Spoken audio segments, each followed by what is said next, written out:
好，我哋今日咧嚟到常識科嘅第3課，係社區有心人。社區有心人咧就係社區入邊咧好多幫助為我哋服務嘅唔同崗位嘅人。好啦，咁咧喺我哋附近住嘅有鄰居啦，我哋要關心我哋個鄰居啦，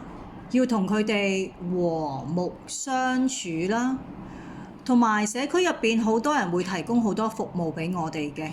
佢哋分別有消防員啦，佢係幫我哋如果有火災同我哋滅火啦，保障市民嘅生命財產啦。警察啦，除暴安良啦，佢會幫我哋手捉壞人啦。醫生啦，佢會幫我哋醫好我哋嘅病啦。仲有護士啦，護士會幫助醫生去盡量減輕我哋嘅問題啦，例如佢會係註冊護士啊，又或者佢會同我哋打針嘅護士啦。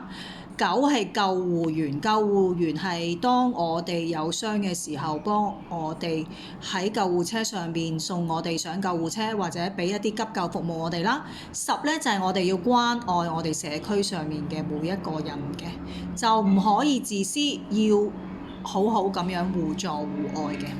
咁社區有心人咧，就最主要係話俾我哋聽，我哋喺我哋社區入邊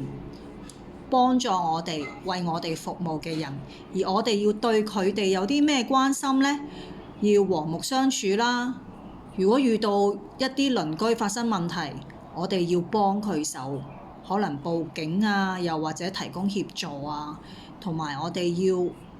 和睦共處，因為鄰居係對我哋即係息息相關，因為我哋每一日都會遇到嘅人。